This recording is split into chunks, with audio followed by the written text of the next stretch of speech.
The Haitian Revolution violence in 1791 and rising awareness among the enslaved population of Saint-Domingue was France's most profitable colony in the late 18th century.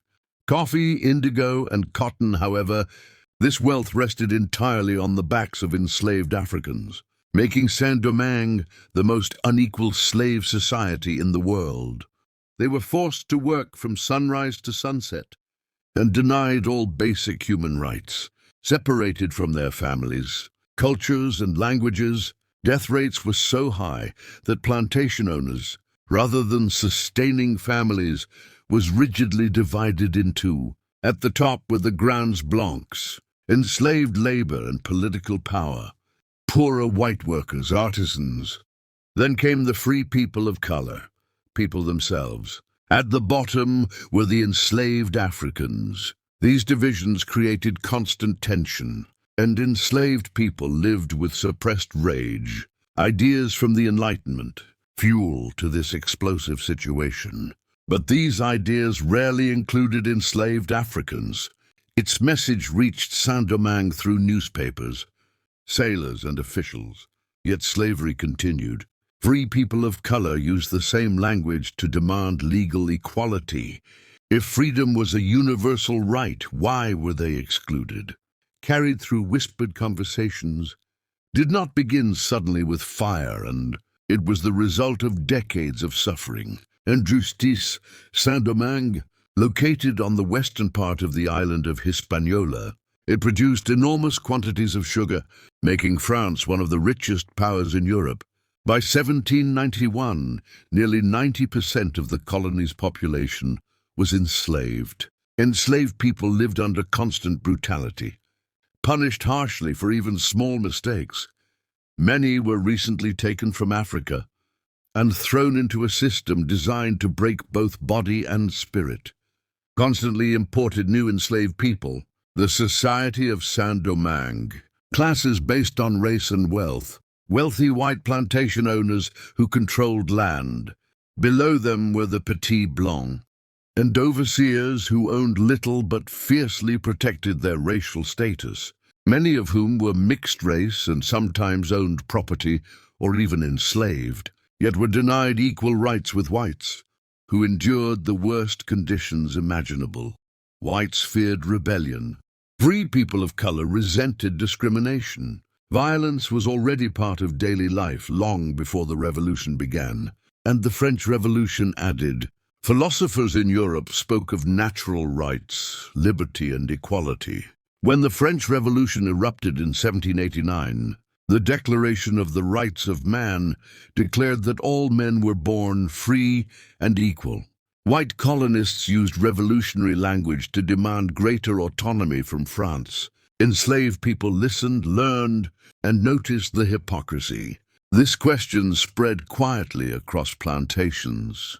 Songs and religious gatherings, African traditions, and spiritual practices also played a major role in shaping resistance. Many enslaved people came from West and Central Africa, bringing with them cultural memories, beliefs, and systems of communication.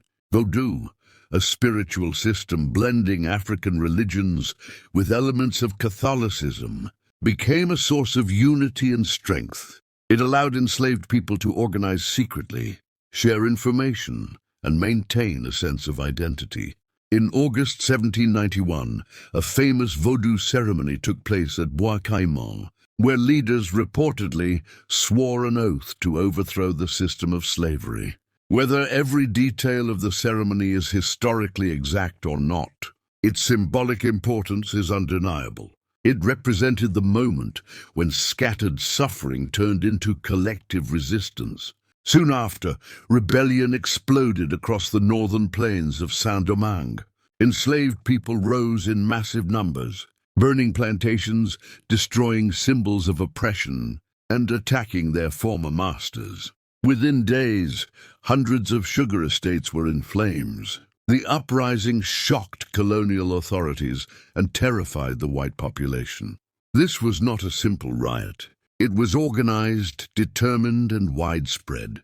Men and women who had been denied weapons learned to fight using farming tools, stolen guns, and sheer force of will.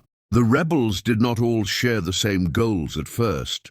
Some demanded better treatment, others wanted freedom, and many sought revenge for years of abuse. But as violence escalated, the movement increasingly became about ending slavery altogether.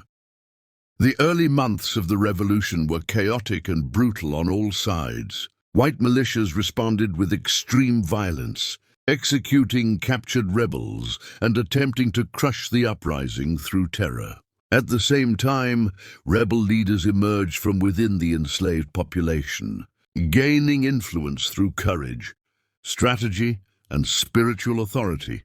The revolution was not controlled by a single figure at this stage. It was a collective explosion shaped by desperation and hope. European powers quickly took interest. Spain and Britain, enemies of revolutionary France, saw an opportunity to weaken French control over the colony. They began negotiating with rebel leaders, offering weapons and promises of freedom in exchange for military support. Saint-Domingue became a battlefield not only between enslaved and enslaver, but also between rival empires. As fighting continued, the revolution began to transform the enslaved population into a political and military force. Enslaved men learned discipline, strategy, and organization. Camps were formed in the mountains, which provided natural protection and familiarity for those who had fled plantations. These groups slowly turned into armies. The violence of slavery had trained them in survival. Now that experience was redirected toward liberation. Women also played crucial roles, acting as messengers, nurses, fighters, and spiritual leaders. Their contributions were essential, though often ignored in traditional histories. The revolution reshaped social roles and challenged the idea that power belonged naturally to Europeans. By the early 1790s, the conflict had grown beyond a slave revolt and become a full revolutionary war. French authorities struggled to maintain control, torn between white colonists demanding protection and revolutionary ideals demanding reform. In 1793, faced with military collapse and pressure from rebel forces, French commissioners made a dramatic decision. They abolished slavery in Saint-Domingue. This decision was later confirmed by the French government in 1794, making France the first European power to officially abolish slavery in its colonies. For enslaved people, this moment marked a turning point. Freedom was no longer only something seized by force. It had been recognized, at least on paper. However, freedom did not bring immediate peace. The revolution had already unleashed forces that could not be easily controlled. Economic systems were shattered, plantations lay in ruins, and trust between groups was deeply broken. Formerly enslaved people faced new challenges: how to survive, how to work without chains, and how to defend their freedom against those who wished to restore slavery. The struggle was far from over. What began as a fight against plantation cruelty was now becoming a fight over the future of an entire society. The Haitian Revolution had entered a new phase, one that would test leadership, unity, and the meaning of freedom itself. With the abolition of slavery in Saint-Domingue by the French in 1794, the revolution entered a new phase.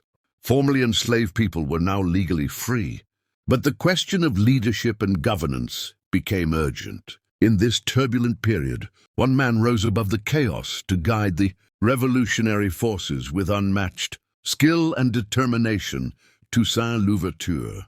Born around 1743 into slavery, Toussaint had experienced the brutality of plantation life firsthand. Yet through determination, intelligence, and learning from both African traditions and European military knowledge, he became a figure capable of leading a revolutionary army against some of the most powerful empires of the time. Toussaint was not only a military strategist, he was also a diplomat and administrator, understanding that the revolution required more than battlefield victories. It required vision, organization, and the ability to navigate complex international politics. Toussaint's rise coincided with a period of global turmoil. France, embroiled in the aftermath of its own revolution, faced threats from Spain and Britain. Both countries sought to exploit the instability in Saint-Domingue for their own advantage. Britain, aiming to expand its Caribbean empire, landed troops on the island, while Spain, which controlled the eastern part of Hispaniola, tried to recruit rebel forces to fight against France. Toussaint skillfully negotiated these shifting alliances. Initially, he cooperated with Spanish forces against the French. But when France abolished slavery, he realigned himself with the French government, recognizing that their policy now supported the central revolutionary goal, freedom from slavery. His ability to adapt politically was crucial. He knew that the survival of the revolution required not only courage on the battlefield, but also strategic engagement with the larger powers that dominated the region. Under Toussaint's leadership, the former slaves were transformed into a highly disciplined and effective army. Unlike many colonial forces, which relied on mercenaries or poorly trained conscripts, Toussaint's army was motivated by a cause that transcended personal gain: freedom.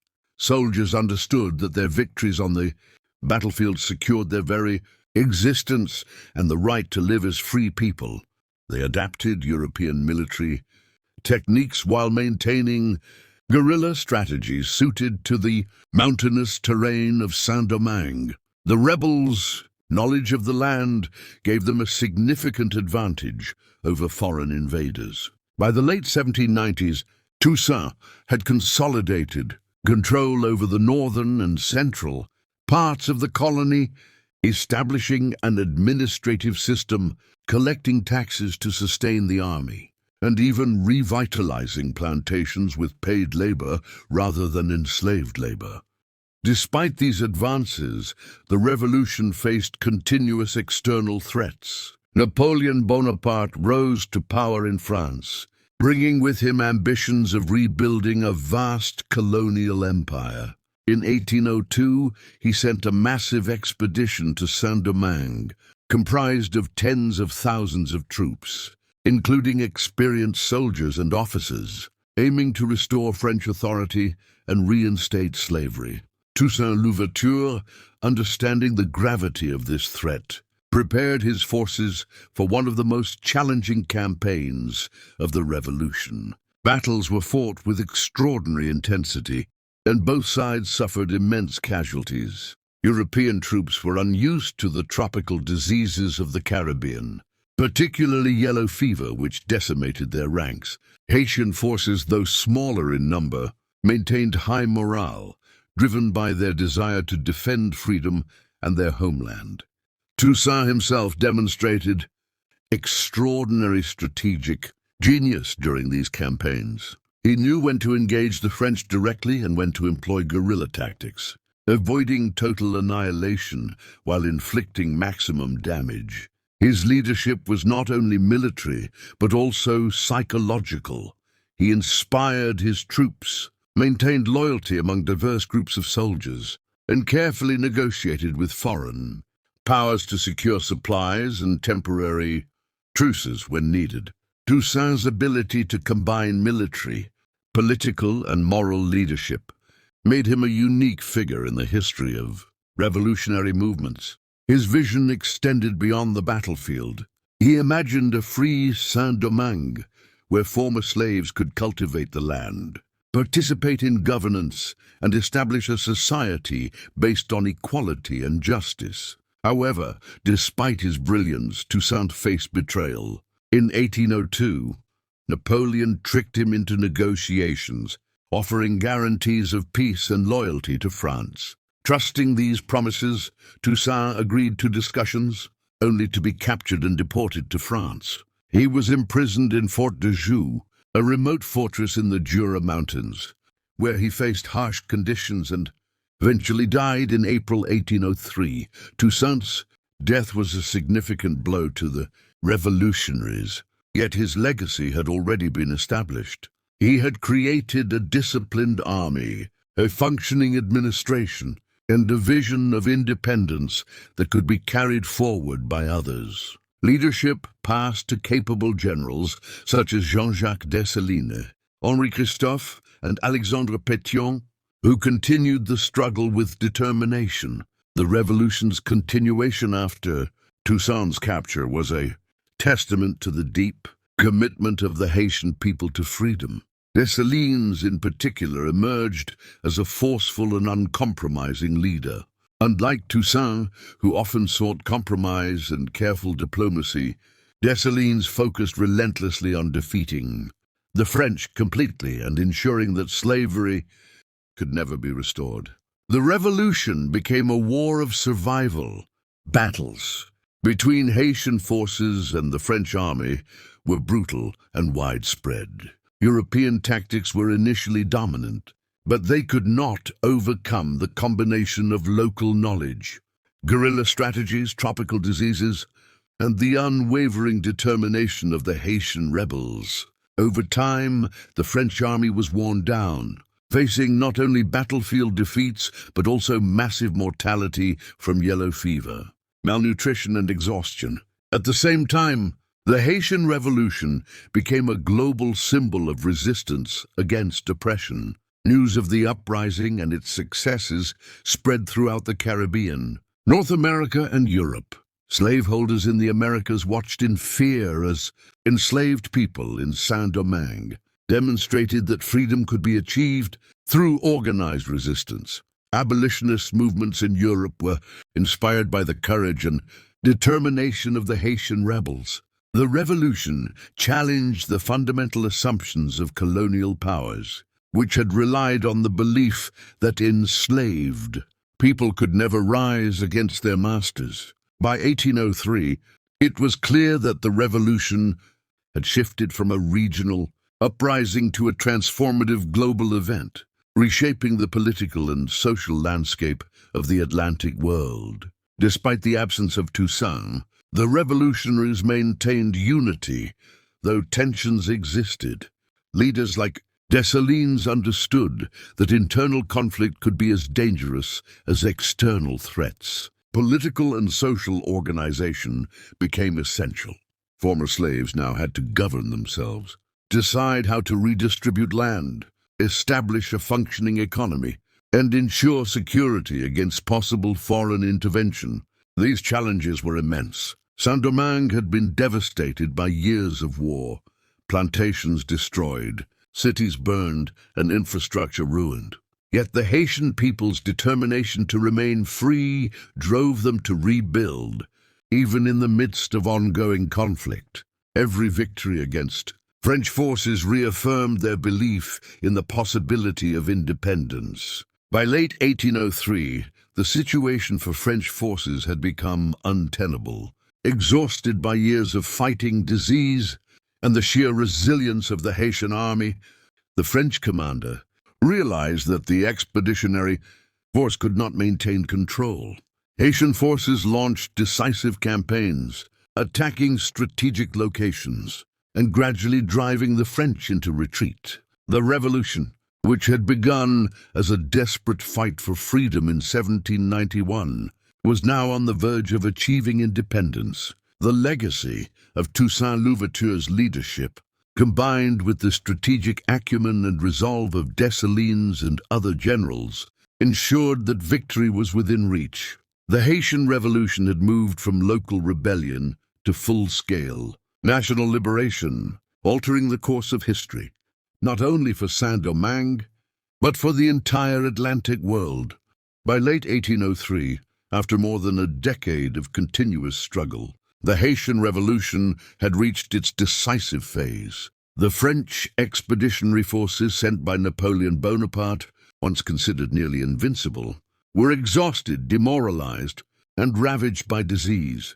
Tens of thousands of soldiers had died from yellow fever, malaria, and malnutrition, while relentless guerrilla warfare by Haitian forces had destroyed supply lines, outposts, and forts. Despite the loss of Toussaint Louverture, the revolutionary spirit he had nurtured continued to guide the army and the people.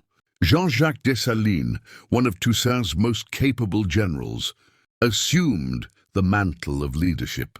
Dessalines was a formidable strategist, fearless in battle, and unwavering in his commitment to ensuring that slavery would never return to Saint-Domingue. Unlike Toussaint, who had often sought compromise, Dessalines believed that the only path to lasting freedom was total victory. The final campaigns of the revolution were both tactical and symbolic.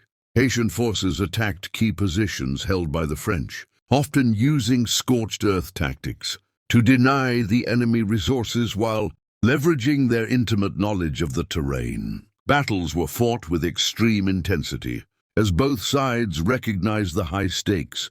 For the French, it was the maintenance of imperial control.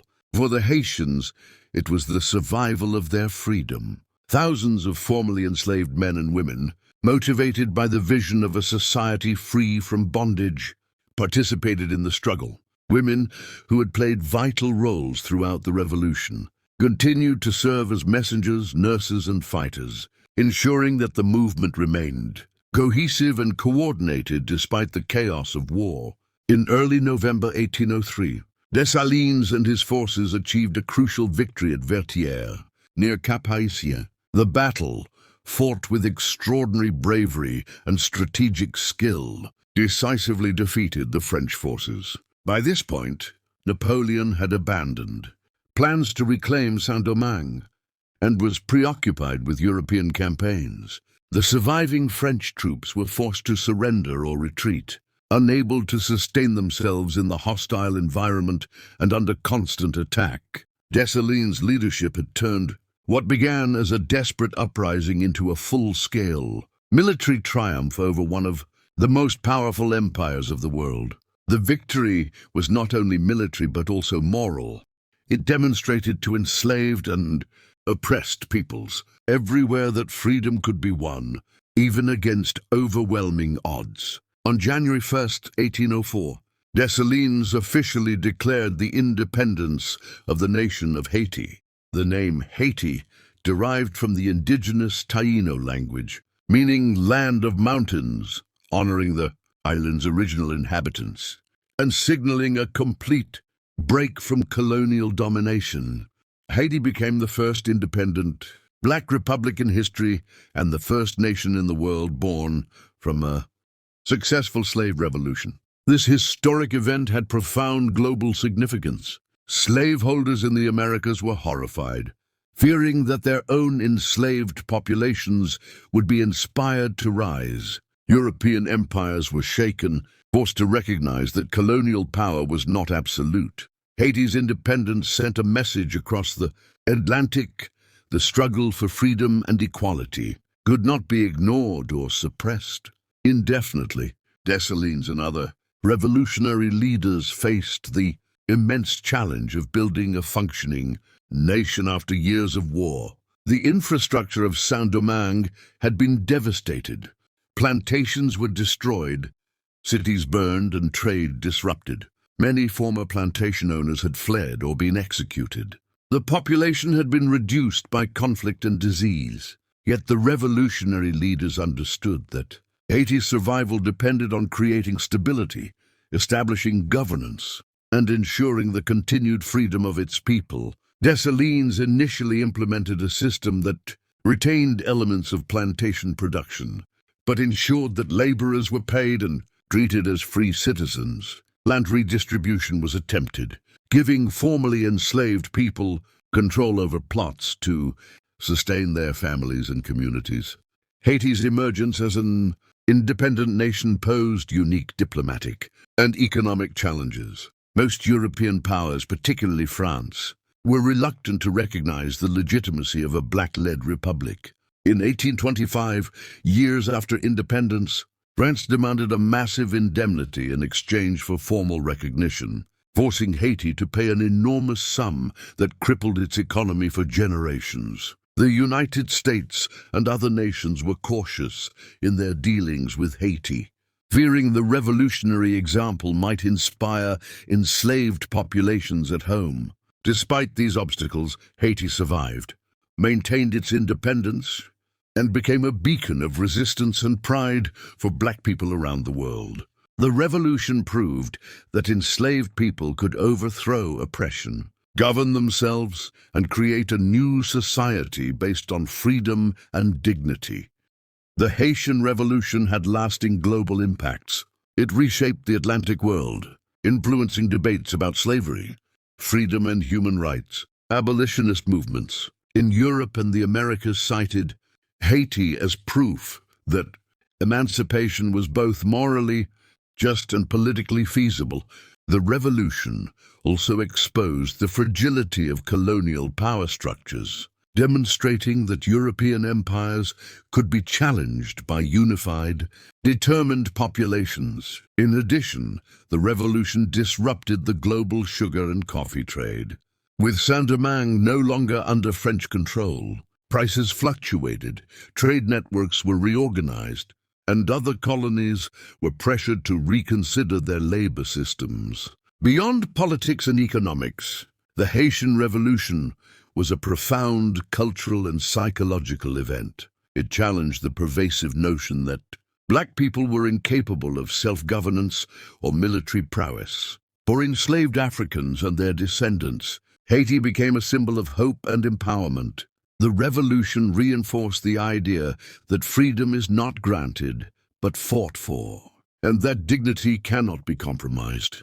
Haitian leaders like Toussaint Louverture, Dessalines, Henri Christophe, and Pétion became enduring symbols of resistance and vision, inspiring generations to come. However, the revolution also left Haiti with long-term challenges. The combination of war, economic sanctions, and the indemnity demanded by France created persistent poverty.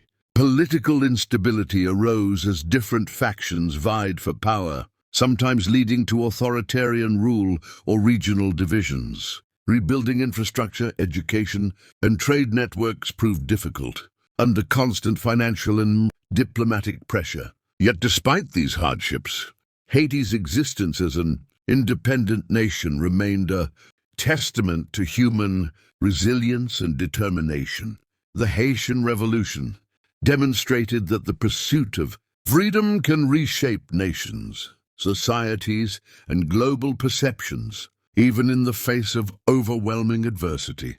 In conclusion, the Haitian Revolution, 1791 to 1804, was more than a rebellion. It was a transformative movement that changed the course of world history. Beginning as a desperate uprising of enslaved people in Saint-Domingue, it evolved into a disciplined revolutionary army led by visionary figures like Toussaint Louverture and Jean-Jacques Dessalines. Through strategic brilliance, unyielding courage, and a shared commitment to freedom, the Haitian people defeated the French Empire and claimed independence. The establishment of Haiti as the first Black Republic challenged global assumptions about race, power, and governance. It inspired movements for abolition, equality, and human rights across the world. Despite the economic, diplomatic, and political challenges that followed, the revolution stands as a testament to the strength of the human spirit and the enduring pursuit of liberty.